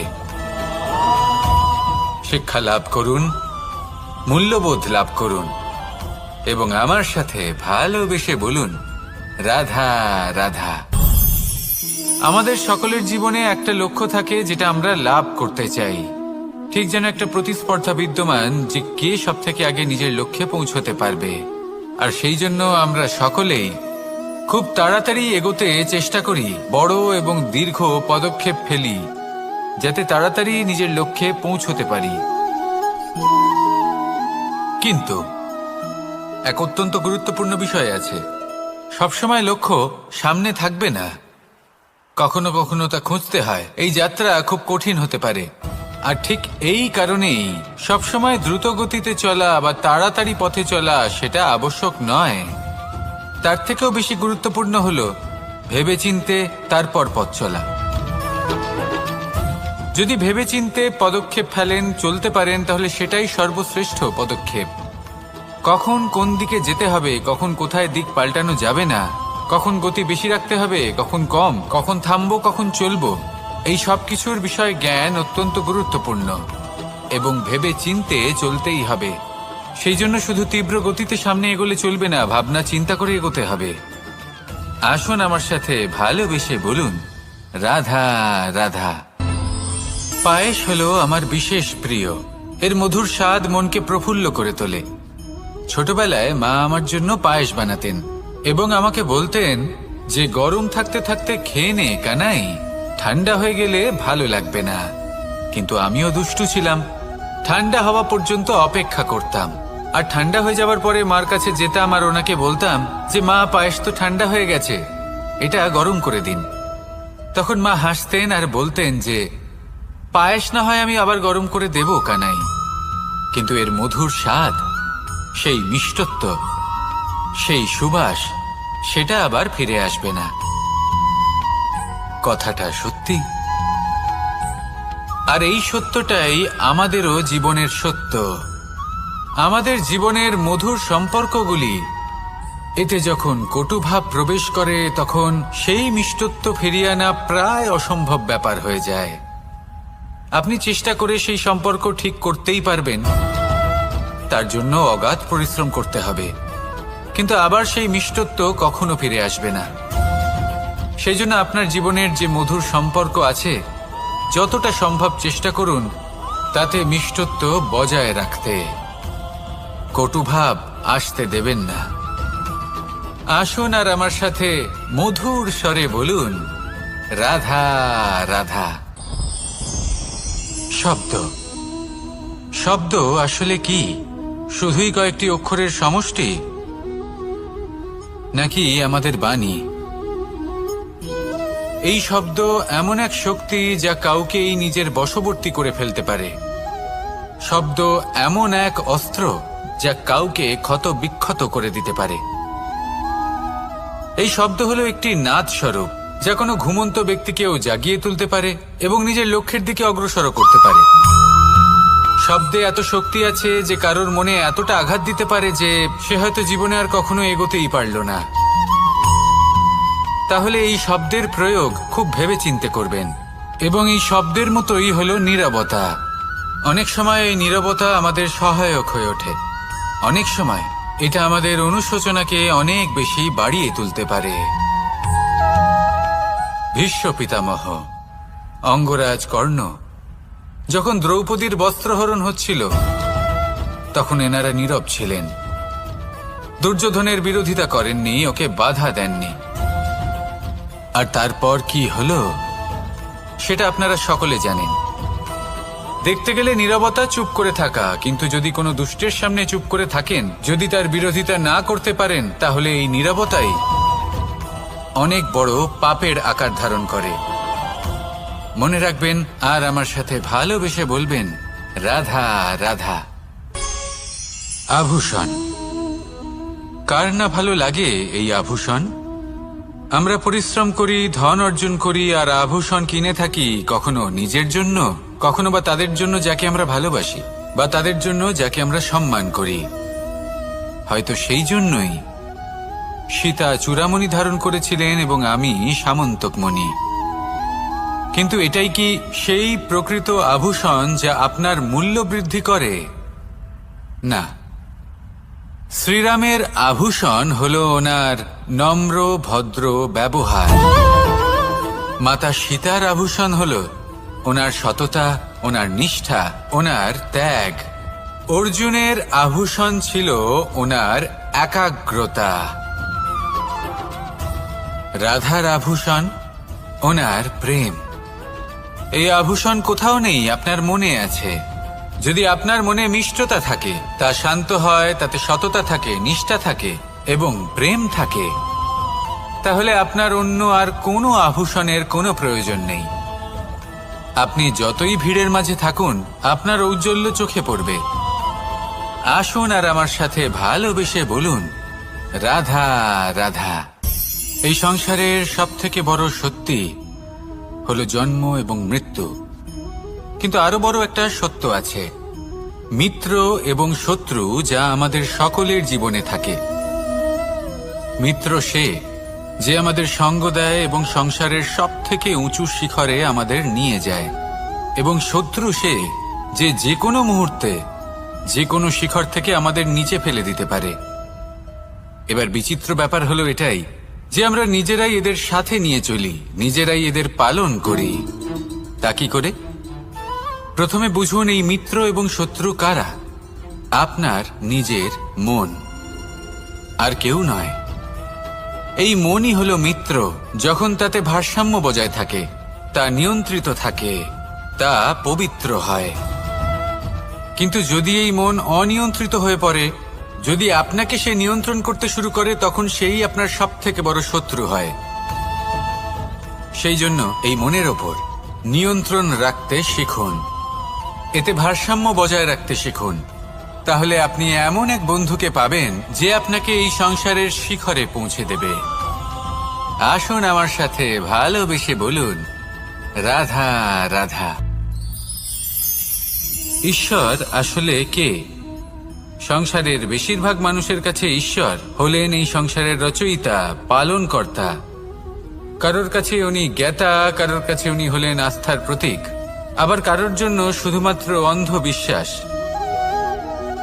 কিন্তু এই ঈশ্বর কি কোনো শরীর, নাকি একটা বোধ, নাকি শুধুই শ্রদ্ধা? ঈশ্বর হলেন তিনি যিনি হলেন আপনার ইষ্ট। সেই জন্যই তো গুরু, মাতা, পিতা এনাদেরও ঈশ্বরই বলা হয়েছে। যাদেরকে আমরা ঈশ্বর বলে মনে করি, যারা আমাদের ইষ্ট, তাঁরা আমাদের একটি পথ দেখান, একটি দিকে চালিত করেন। সেই পথে চলে আপনি শুভ কর্ম করতে পারেন। আর যখন কোনো ব্যক্তি তার ঈশ্বরের আদেশ পালন করেন, তখন সে নিজে থেকেই শুভ পথে অগ্রসর হয়ে যান। বেশ কয়েকজন মানুষ ঈশ্বরের ওপর আস্থা রাখেন এবং ভাবেন যে অনুচিত কোনো কাজ করা উচিত নয়, ঈশ্বর দেখছেন। ওনারা ভয় পান যে কোনো অনুচিত কর্ম করলে কে জানে তার পরিণাম কি হবে। এমন অনেক ব্যক্তি রয়েছেন যারা ঈশ্বরকে বিশ্বাস করেন এবং জানেন যে ঈশ্বর তাদেরকে দেখছেন। তাই যে যে শুভ কর্ম ওনারা করেছেন তার ফল তারা অবশ্যই পাবেন। এবার আপনি ভয় পেয়ে ঈশ্বরকে বিশ্বাস করবেন, নাকি বিশ্বাসের দ্বারা ঈশ্বরকে বিশ্বাস করবেন, সেই সিদ্ধান্ত আপনারই। কিন্তু হ্যাঁ, যদি আপনার মনে ঈশ্বরের জন্য কোনো স্থান থাকে, যদি আপনার কোনো ইষ্ট থাকেন, যদি আপনি কাউকে ঈশ্বর মনে করেন, যার প্রত্যেক আদেশ আপনি পালন করে থাকেন, তাহলে বলি, ঈশ্বর কখনো আপনাকে অনুচিত পথে চালিত করবেন না। আসুন আমার সাথে ভালোবেসে বলুন, রাধা রাধা। এই সংসারে ভিন্ন ভিন্ন ধরনের গাছ আছে, অসংখ্য ধরনের প্রজাতি আছে। কিছু গাছ পাতা দিয়ে থাকে, কিছু ফুল, কিছু ফল। কেউ ছায়া প্রদান করে, কেউ শীতলতা প্রদান করে, কেউ নিজেকে খুব কষ্ট দিয়ে এই সংসারের বিকাশে সহায়ক হয়ে ওঠে। কিন্তু এই সবার মধ্যে একটা বিষয় কিন্তু সমান, এরা প্রত্যেকেই পাতা ছাড়া, ফুল ছাড়া, ফল ছাড়া জীবিত থাকতেই পারে, কিন্তু কোনো বৃক্ষই শিকড় ছাড়া বেঁচে থাকতেই পারে না। এটাই হলো রাধার। ঠিক সেইভাবেই আমাদের জীবনে শক্তি হোক, ধন হোক বা সাফল্য হোক, আমাদের বা আমাদের পরিবারের প্রসন্নতাই হোক, এই সব কিছুর আধার হলো, সবকিছুর মূল হলো পরিশ্রম। তাই জীবনে চিরকাল পরিশ্রম করতে থাকুন। যদি আপনি জীবনে মহান হবার পথে অগ্রসর হতে চান, তাহলে পরিশ্রম করুন। এই পরিশ্রম দ্বারাই নিজের পরিবারকে প্রসন্ন করুন, নিজের বন্ধুদের প্রসন্ন করুন, এই সমাজকে গর্বিত করুন। আসুন আমার সাথে ভালোবেসে বলুন, রাধা রাধা। কখনো কোনো বাগানের কোনো বৃক্ষকে দেখেছেন যেখানে সুগন্ধি ফুল থাকে, রসালো ফল থাকে? তখন মন প্রফুল্ল হয়ে ওঠে, মন থেকে সেই বৃক্ষের প্রতি ভালোবাসা জন্মায়। কিন্তু যিনি বাগানের মালিক, শুধুমাত্র তিনিই জানেন যে কিভাবে এই বৃক্ষকে আগলে রাখতে হয়, কিভাবে তার পরিচর্যা করলে এতে সুন্দর সুগন্ধি ফুল হবে, রসালো ফল হবে। কখনো কখনো প্রয়োজনের থেকে বেশি রোদ পেলে এই বৃক্ষগুলি শুকিয়ে যায়, প্রয়োজনের থেকে কম রোদ পেলেও এই বৃক্ষ কিন্তু শুকিয়ে যায়। প্রয়োজনের থেকে কম জল যদি পায়, এই বৃক্ষ শুকিয়ে যেতে পারে। প্রয়োজনের থেকে অতিরিক্ত জল যদি পায়, তখনও এই বৃক্ষের শিকড়গুলি নষ্ট হয়ে যেতে পারে। এবার এটাই কিন্তু আমাদের সংসারের সাথেও হয়। আমাদের সংসারের সকল প্রতিভাশালী ব্যক্তি, যেমন লেখক, বিচারক, প্রবক্তা, যোদ্ধা, এদের সবার ক্ষেত্রে এই কথাটাই প্রযোজ্য। যদি বেশি প্রশংসা করা হয়, তাহলেও এরা হারিয়ে যাবেন। প্রয়োজনের থেকে বেশি যদি নিন্দা করা হয়, তখনও তারা নত হয়ে পড়বেন। তাহলে আপনি এদের রক্ষা করুন এবং নিজেদেরও। মনে রাখবেন একটা কথা, জেনে রাখুন কখন কোন নিন্দায় আপনি লজ্জিত হবেন না, আর কখন কোন প্রশংসার দ্বারা নিজের মধ্যে অহংবোধ জাগ্রত করবেন না। এই মন সুপ্রসন্ন হয়ে বলবে, রাধা রাধা। যদি আমি কোনো বনে যাই, কোনো নির্জন বনে, সেই বনের বিষয়ে, সেই পথের বিষয়ে, গাছপালার বিষয়ে, পশুপক্ষীর বিষয়ে আমার যদি কোনো জ্ঞান না থাকে, সেই বনের ক্ষুদ্র থেকে ক্ষুদ্রতর অংশের বিষয়ে যদি আমার কোনো জ্ঞান না থাকে, তাহলে হতেই পারে সেই বনে কোথাও আমি হারিয়ে যাব। হয়তো এমনভাবে হারিয়ে যাব কোনোদিনও বাইরেই বেরোতে পারবো না। তাই সেই বনের বিষয়ে জ্ঞান লাভ করা আবশ্যক। এটাই হলো শিক্ষা। জীবনে বেশিরভাগ মানুষই কেন অসফল হন? ওনারা একটা লক্ষ্য স্থির করেন, কিন্তু সেই পথের বিষয়ে তারা পর্যাপ্ত জ্ঞান অর্জন করেন না। সেই পথে কি বিপদ আসতে পারে প্রত্যেকটা পৃষ্ঠার জ্ঞান তাদের নেই, আর সেই জন্যই তারা অসফল হন। আপনি জীবনে যখনই কোনো লক্ষ্য স্থির করবেন, কোনো লক্ষ্য সাধন করবেন, পরিকল্পনার সাথে সেই পথে অগ্রসর হন। সেই পথকে বোঝার চেষ্টা করুন, সেই পথের বিপদ সম্পর্কে জ্ঞান লাভ করুন, সব কিছু জানার চেষ্টা করুন, অজানা তথ্য আহরণ করুন, আর তারপর সেই লক্ষ্যের প্রতি নিজেকে সমর্পিত করুন। তবেই আপনি সাফল্য লাভ করবেন। আর এই মন প্রসন্ন হয়ে বলবে, রাধা রাধা। আপনি নিশ্চয়ই কখনো অনুভব করেছেন, যদি কোনো নির্মল ব্যক্তির কাছে গিয়ে বসেন, তাহলে মনে নির্মল অনুভূতি হয়, এই মন শান্ত হয়ে যায়। সেইখানেই কোনো দুশ্চরিত্র মানুষের কাছে গিয়ে বসলে এই মন বিচলিত হয়ে যায়। কারণটা কি? কারণ যে ব্যক্তি নির্মল মনের, তিনি সবার মধ্যে নির্মলতা ছড়িয়ে দেন। আমাদের অন্তরে যা থাকে আমরা সেটাই সবার মধ্যে বিতরণ করি। যদি আপনি এই সংসারে শুভ বোধ ছড়িয়ে দিতে চান, তাহলে প্রথমে শুভ গ্রহণ করুন, তা অর্জন করুন। এই সংসারে জ্ঞানের শক্তি লাভ করুন, আর সেই জ্ঞানের শক্তি সংসারে বিতরণ করুন। শান্তি এবং সন্তোষ প্রদান করুন। কারণ যেমন বীজ এই সংসারে বপন করবেন, তেমনই ফল আপনি লাভ করবেন। যেমন দেবেন তেমন ফিরেও পাবেন। এই সংসারে জ্ঞান প্রদান করুন, শান্তি প্রদান করুন, সন্তুষ্টি প্রদান করুন। এই সংসারে ভালোবাসা বিতরণ করুন, আর এই প্রেম ভাব নিয়েই বলুন, রাধা রাধা। এই সংসারে দুই ধরনের মানুষ দেখা যায়, এক সরল, দুই জটিল। এবার এই যে সরল ব্যক্তি থাকে, তাদের এই সমাজ দুর্বল মনে করে। এমনিতে দেখতে গেলে জলও সরল, বায়ুও সরল। ওনারা যেদিকে চাইবেন প্রবাহিত হতে পারেন, এনাদের যে আকার দেবেন সেটাই ধারণ করবেন। কিন্তু এরা বাস্তব রূপ ধারণ করলে তখন কি হয়? এই জল এমন এক ধারায় পরিণত হয় যে অনেক বড় বড় পাথরকে খণ্ডিত করে দিতে পারে। এই বায়ু এমন এক চক্রবাতে পরিণত হয় যা সংসারে বিনাশ ডেকে আনে। তাই যে ব্যক্তি সরল, তার সরলতাকে সম্মান করুন, তাকে সম্মান করুন, তাকে ভালোবাসা দিন। আর আমার সাথে ভালোবেসে বলুন, রাধা রাধা। খেলা খেলতে কে না ভালোবাসেন? আমরা প্রত্যেকেই যখন সময় পাই, সুযোগ পাই, তখনই আমরা কোনো খেলা খেলি। খেলার সময় দুই ধরনের মানুষ ওখানে থাকেন, এক যারা অংশগ্রহণ করেন, আর দুই যারা দেখতে থাকেন, যারা দর্শক হয়ে দেখেন, যারা নিজের পক্ষের বিজয়ের ফলে উচ্ছ্বসিত হয়ে থাকেন, পরাজয়ের ফলে শোক পালন করেন, পরামর্শ দিয়ে থাকেন। আর বিজয়ী কে হন? বিজয়ী তিনি হন যিনি অংশগ্রহণ করেন। নির্বাচন আপনাকে করতে হবে, আপনি কি করতে চান? আপনি কি খেলোয়াড় হতে চান, নাকি আপনি দর্শক হতে চান? যদি আপনি বিজয়ের আনন্দ লাভ করতে চান, সেই রোমাঞ্চ অনুভব করতে চান, তাহলে খেলতে হবে। ময়দানে আপনাকে নামতেই হবে। পরাজয়ের সম্ভাবনার ভয়ের সাথে আপনাকে লড়াই করতেই হবে। বিপক্ষের আহ্বানকে স্বীকার করতেই হবে, খেলোয়াড় হয়ে উঠতে হবে। তবেই এই বিজয়ের সম্ভাবনা থাকবে। আসলে কি, দর্শক হয়ে পরামর্শ দেওয়া অত্যন্ত সহজ, ময়দানে নেমে অংশগ্রহণ করা অত্যন্ত কঠিন। আর এখানে যেটা সহজ, তা আপনাকে বিজয়ের পথে কখনোই নিয়ে যাবে না। আসুন আমার সাথে ভালোবেসে বলুন, রাধা রাধা।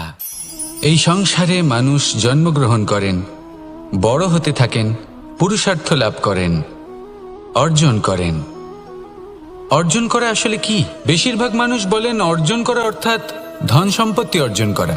আর কি অর্জন করা যায়? আর কি লাভ করা যায়? আসল প্রশ্ন হলো এটাই যে কি এমন আছে যা বাস্তব রূপে অর্জন করার যোগ্য। তা হলো ব্যবহার, জ্ঞান এবং সন্তোষ। কেন? কারণ আপনি যখন এই সংসার ছেড়ে চলে যাবেন তখন আপনার ধন সম্পত্তি আপনাকে বিদায় জানাতে আসবে না। আপনাকে বিদায় জানাতে আসবে আপনার আপনজন, যাদের সাথে আপনার সুসম্পর্ক ছিল। সমগ্র সংসারে সহস্র মানুষ ধন অর্জন করে থাকেন। শ্রেষ্ঠ মানুষ হলেন তিনি যিনি ব্যবহার, জ্ঞান এবং সন্তোষ অর্জন করে থাকেন, একে সকলের মধ্যে বিতরণ করেন। তাই এটাই করুন আর আমার সাথে ভালোবেসে বলুন, রাধা রাধা। এই সংসারের আরম্ভ থেকে এখনো পর্যন্ত এবং ভবিষ্যতেও একটা যুদ্ধ আছে যা হয়ে চলেছে, চলতেই থাকবে। পাপ এবং পুণ্যের মধ্যে যুদ্ধ, সত্য এবং অসত্যের মধ্যে যুদ্ধ। এই যুদ্ধ চলেই আসছে, আর এই যুদ্ধে যারা লড়েন তাদের আমরা সবসময় জয় জয়কার করি।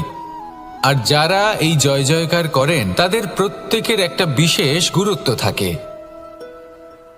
যখনই কোনো যোদ্ধা যুদ্ধক্ষেত্রে ক্লান্ত হয়ে পড়ে, শক্তিহীন হয়ে পড়ে, তখন এরা জয় জয়কার করে, শঙ্খ বাজাতে থাকে, সেই যোদ্ধাকে অনুপ্রেরিত করে, শক্তি এবং সাহসে ভরিয়ে তোলে। আর তখন সেই যোদ্ধা সেই যুদ্ধকে এগিয়ে নিয়ে যেতে পারে। যখন শ্রীরাম লঙ্কা যাত্রা করার জন্য সেতু তৈরি করছিলেন, তখন একটা ছোট্ট মিষ্টি কাঠবিড়ালি নিজের মুখে মাটির টুকরো বয়ে নিয়ে গিয়ে তার সাধ্যমতো তাকে সাহায্য করছিল। শ্রীরাম দেখলেন এবং বললেন যে ও তো সবার মনোবল বৃদ্ধি করছে, সবাইকে প্রেরিত করছে। ও বলল যে আমি এত ছোট হয়েও যদি এই কাজ করতে পারি, তাহলে আপনারা সবাই কেন পারবেন না? এটাই হলো সেই সকলের মাহাত্ম্য, যারা জয় জয়কার করেন, অনুপ্রেরিত করেন, সাহস যোগান। ওনারা সেই ব্যক্তি যারা একজন যোদ্ধার মধ্যে যুদ্ধকে জয় করার শক্তি প্রদান করেন। আসুন আমার সাথে ভালোবেসে বলুন, রাধা রাধা। সংসারে আমাদের জীবনে যখন কোনো সুখ বা দুঃখ আসে, তার জন্য আমরা কাউকে না কাউকে অবশ্যই দায়ী করে থাকি, তাই না? এই ব্যক্তি আমাদের সাথে এরকম কাজ করেছেন, তাই আমার সাথে এমন হলো। ওই ব্যক্তি যদি এমনটা না করতেন, তাহলে আজ আমি ওই স্থানে পৌঁছতে পারতাম। সবই আপনার দৃষ্টিভঙ্গির ওপর নির্ভরশীল। আর যদি আপনার দৃষ্টিভঙ্গি এমন হয়, তাহলে তা অনুচিত। সত্যি কথা বলতে এই সংসারে ভিন্ন ভিন্ন ধরনের মানুষ আছে। এটা আপনার ওপর নির্ভর করছে কিভাবে তাদের স্বাগত জানাবেন। একবার ভাবুন, আমি আমার দুটো হাত সামনে নিয়ে এলাম, দুটো মুঠো খুলে দিলাম। দুই প্রকারের মানুষ আসবেন, কিছু না কিছু দিয়ে যাবেন। এই মুঠো যদি আমি বন্ধ করে দিই, তাহলে না কেউ আমাকে কিছু দিতে পারবে, না আমার কিছু যাবে আসবে। নিশ্চয়ই বুঝতে পারছেন এই দুই ধরনের ব্যক্তি কারা এবং তারা কি দিয়ে যান। আমি যদি নিজের মুঠো খুলে দিই, তাহলে কিছু ভালো মানুষ আসবেন, আমাকে আনন্দ, সন্তুষ্টি, জ্ঞান প্রদান করে যাবেন, ভালো অভিজ্ঞতা দিয়ে যাবেন। কোনো খারাপ ব্যক্তি যদি আসেন, তাহলে তিনিও খারাপ অভিজ্ঞতা দেবেন, যার থেকে আমি শিক্ষা লাভ করব। এই সব কিছু আমি লাভ করতে পারি। মুঠো যদি বন্ধ করে রাখি, তাহলে আমি কিছুই পাবো না। দেখুন, এই সংসারে প্রত্যেকের জীবনে এইরকম। প্রত্যেকের জীবনে সবকিছুই আছে, ভালো খারাপ দুই মানুষই আছে। ভালো অভিজ্ঞতা আছে, খারাপ অভিজ্ঞতা আছে। নির্ভর করছে আপনার উপর যে আপনি কি করবেন, এনাদের স্বাগত কিভাবে জানাবেন, কার থেকে কি বুঝবেন, কি শিখতে পারবেন, আর কোন দৃষ্টিভঙ্গি নিয়ে অগ্রসর হবেন। এটাই নির্ধারণ করবে যে আপনার জীবন কেমন হবে। আসুন আমার সাথে ভালোবেসে বলুন, রাধা রাধা। এটা হলো একটা সাদা পাতা। এবার এতে আমি যাই লিখব, সেটাই এর অস্তিত্ব হবে। এতে আমি প্রেমের কিছু কথা লিখে একে প্রেমপত্র বানিয়ে তুলতে পারি। মাতা পিতার জন্য একটা শুভ সংবাদ লিখতে পারি। শত্রুর বিষয়ে সতর্ক করব বলে সেনাকে একটা সংবাদ লিখতে পারি। দ্বারকাবাসীর জন্য কোনো সংবাদ পাঠাতে পারি। যাই লিখব এই পত্র সেটাই হয়ে উঠবে। সেই রকমই হলো আমাদের জীবন। আমরা যেমন কর্ম আমরা করব, আমাদের অস্তিত্ব এবং ব্যক্তিত্ব ঠিক তেমনই হয়ে উঠবে। যদি আপনি একটা অসাধারণ, উজ্জ্বল এবং সম্মানজনক জীবনযাপন করতে চান, তাহলে তার একটা রহস্য আপনাকে বলি। যেমন কথন হবে, কর্ম তেমন হবে। অর্থাৎ যতটুকু বলেছেন ততটুকুই করুন, আর যতটুকু করেছেন ততটুকুই বলুন। এই একটা নিয়ম যদি আপনারা পালন করেন, তাহলে এই সংসারের সমস্ত পণ্ডিত আপনাকে অবশ্যই সম্মান করবেন। তাহলে এটাই করুন আর আমার সাথে ভালোবেসে বলুন, রাধা রাধা। কখনো কোনো পাখিকে দেখেছেন? যখন সে প্রথমবার উড়তে চেষ্টা করে, সে বাসা থেকে মাটিতে পড়ে যায়, কিন্তু সে হার মানে না। চেষ্টা করতে থাকে, করতেই থাকে, ডানা ঝাপটাতে থাকে, আর তারপর সে উড়তে শেখে। গোল শালগ্রাম শিলাকে দেখুন, পর্বত থেকে খসে পড়ে, ধাক্কা খায়, জলের প্রবাহ দ্বারা ঘর্ষিত হয়, তারপরে তা শালগ্রামে পরিণত হয়। ভেবে দেখুন, যদি কোনো পাখি প্রথমবার উড়তে গিয়ে এটা ভাবে যে না না, যদি আমি পড়ে যাই তবে, আমার যদি আঘাত লাগে তবে, আর যদি ভয়ের কারণে সে শুরুই না করতে পারে, চেষ্টাই না করে, তাহলে কি সে উড়তে শিখবে? কখনোই নয়। এটাই আমাদের শিখতে হবে, প্রারম্ভ করতে হবে। তা অত্যন্ত গুরুত্বপূর্ণ।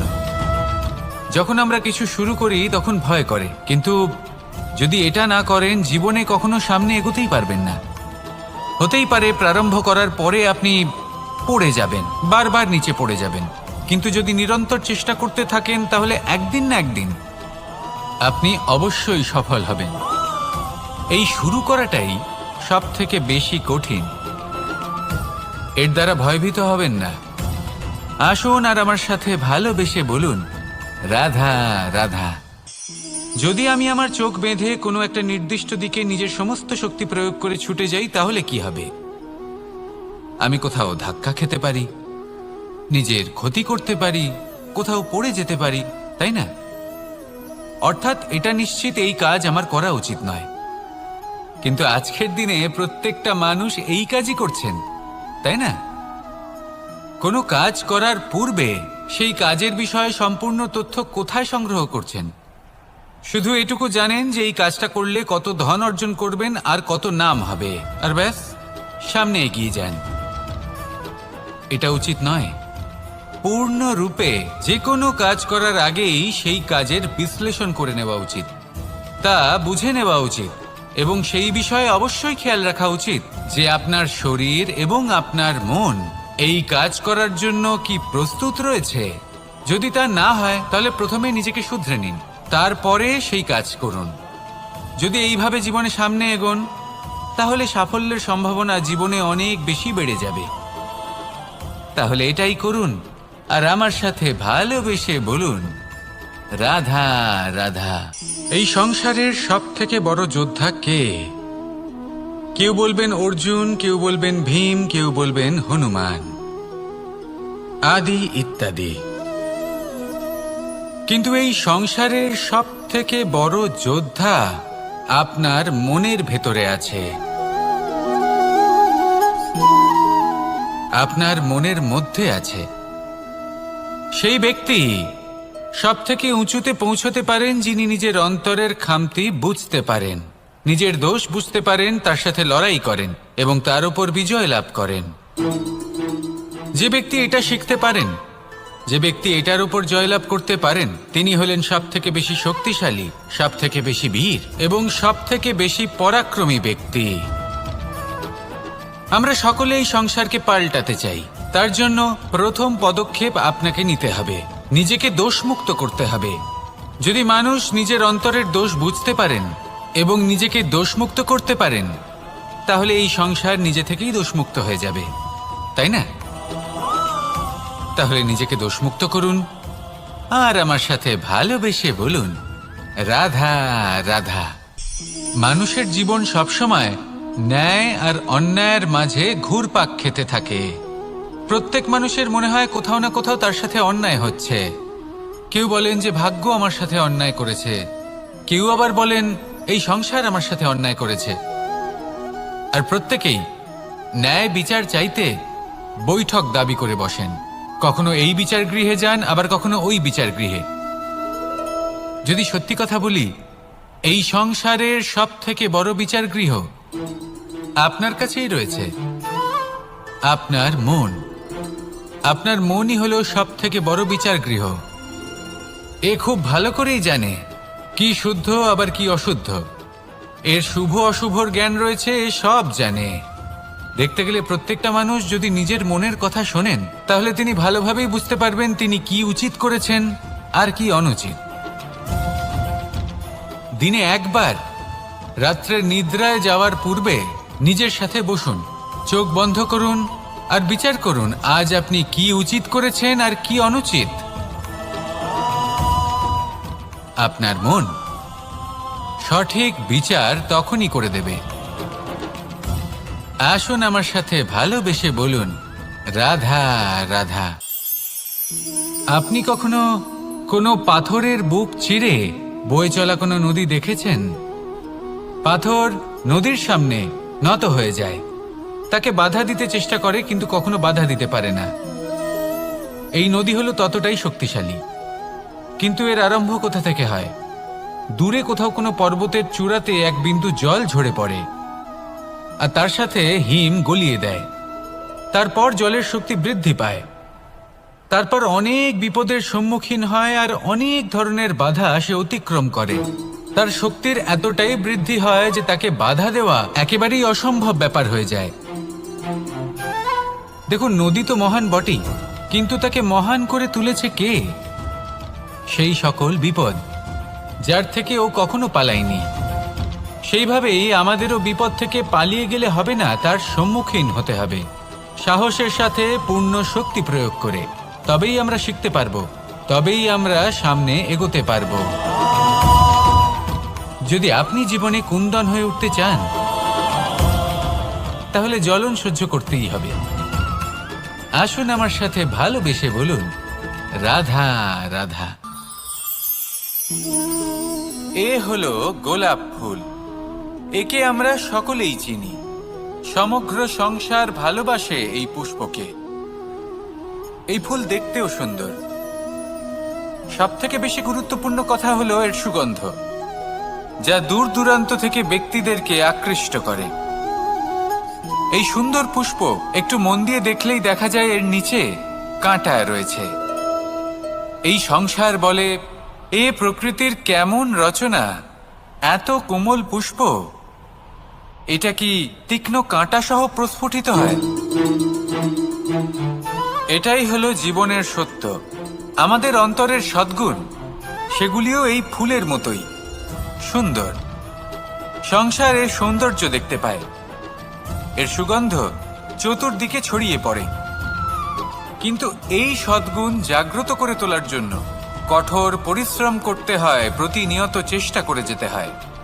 তাই জন্য যদি আপনি জানেন আপনার পথ উচিত কিন্তু তা কাঁটায় পরিপূর্ণ, তাহলে থামবেন না, চলতে থাকুন। একবার যদি অন্তরের সদ্গুণ জাগ্রত হয়, তাহলে এই সংসার এই সৌন্দর্য দেখবে আর সুগন্ধে আকর্ষিত হয়ে আপনার কাছে আসবে। এই মন, এই জীবন প্রসন্ন হয়ে বলবে, রাধা রাধা। মোহনের বাঁশির এই সুর, এই সঙ্গীত কার না পছন্দ হয়? সবারই খুব ভালো লাগে। এবার এই সুর আসে কোথা থেকে? কেউ বলবেন কৃষ্ণের হৃদয় থেকে।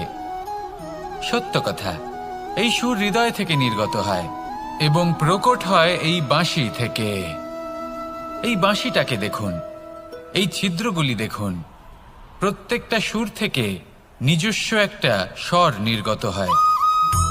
এবার যে ব্যক্তি এই সমস্ত সুর এবং স্বর বুঝতে পারেন, এতে নিপুণ, তিনি এই বাঁশির দ্বারা যে সুর নির্গত করবেন তা তো মধুর অবশ্যই হবে। এবার জীবনের সাথেও কিছুটা এরকমই ঘটে। জীবনের কিছু নীতি থাকে, অর্থ, কুটুম্ব এবং আধ্যাত্মিক। যদি জীবনের প্রত্যেকটা মুহূর্ত সুখময় হয় এরকম আপনি চান, তাহলে এই 3টি নীতিতে আপনাকে নিপুণ হতে হবে। কোনো একটি বিশেষ নীতির প্রতি যদি আপনি বেশি ঝুঁকে পড়েন, তাহলে বাকি 2 নীতি থেকে যা সুখ লাভ করা সম্ভব তা পারবেন না। ধন অর্জন করতে হবে পরিবারের জন্য, পরিবারের সুখ মনের শান্তির জন্য, মনে শান্তির প্রয়োজন মনের শুদ্ধতার জন্য। যখন এই মন শুদ্ধ হবে, জীবন শুদ্ধ হবে, পবিত্র হবে, সুন্দর হবে এবং ভালোবেসে বলবে রাধা রাধা। জল এ হলো জীবনের আধার পঞ্চতত্ত্বের মধ্যে একটি, আর অত্যন্ত বিশেষ। এর থেকে অনেক বড় শিক্ষা পাওয়া যায়। এই জল গন্তব্যের বিষয়ে এর স্পষ্ট ধারণা আছে। ও জানে ওর লক্ষ্য কি, আর প্রয়াস করে ততদূর সে পৌঁছেও যায়। এটি পর্বত থেকে বয়ে নিচে নেমে আসে, নদীর সাথে সমাহিত হয়ে তার সাথে বয়ে চলে, চিরসবুজ বনানী গড়ে তোলে, প্রাণীদের তৃষ্ণা নিবারণ করে, সামনে এগিয়ে চলে, মানুষের সাথে মিলিত হয়। যারা একে বাঁধের মধ্যে বেঁধে রাখতে চেষ্টা করে, সে বন্দি দশাতেও থেকে যায়, মানুষের কল্যাণ করে। তারপর বাঁধ থেকে মুক্তি পেয়ে এগিয়ে চলে, কোথাও ধাক্কা খায়, কোথাও বাধা পড়ে, কোথাও যদি পথ খুঁজে না পায় তাহলে পথ খুঁজেই নেয়, আর যেখানে পথ থাকে না সেখানে পথ বানিয়ে নেয়, আর শেষ পর্যন্ত নিজের লক্ষ্যে পৌঁছেই যায়, অর্থাৎ সমুদ্রে গিয়ে সমাহিত হয়ে যায়। আমাদেরও কিছুটা এরকমই হয়ে উঠতে হবে। যেখানেই যাবেন সকলের কল্যাণ করুন, সামনে এগোন। আপনি কোথাও পড়ে গেলে, ধাক্কা খেলে আঘাত লাগবেই, উত্থান পতন লেগেই থাকে। সামনে এগোতে থাকুন। কোথাও পথ না পেলে তা খুঁজে নিন, কোথাও পথ না থাকলে তা বানিয়ে নিন। নিজের গন্তব্যের কথা সবসময় মনে রাখুন। শেষ পর্যন্ত নিজের মোক্ষ লাভ আপনি অবশ্যই করবেন। আর আমার সাথে ভালোবেসে বলুন রাধা রাধা। জীবনের প্রত্যেক মুহূর্ত আমাদের কিছু না কিছু শিক্ষা দেয়, নির্ভর করছে আমাদের দৃষ্টিভঙ্গির উপর। যেমন নদী হলো আমার অত্যন্ত প্রিয়, নদীতে ভ্রমণ করতে আমার খুব ভালো লাগে। কি বলেন? নদীতে সবসময় নতুন কিছু থাকে, ও পুরনো কিছুই নিয়ে বসে থাকে না, সব সময় প্রবাহমান, কখনো থামে না। ততক্ষণ থামে না যতক্ষণ না সাগরে গিয়ে সমাহিত হচ্ছে। ঠিক এইভাবেই আমাদেরও উচিত নিজের জীবন অতিবাহিত করা, নদীর মতো। প্রত্যেক মুহূর্ত নতুন, তাই সেইভাবেই জীবন যাপন করুন। পুরনো কিছুই একত্রিত করে রাখবেন না, বিগত স্মৃতির মাঝে নিজেকে হারিয়ে ফেলবেন না। এই যে বর্তমান, এই যে মুহূর্ত, সেটাই হলো সর্বশ্রেষ্ঠ।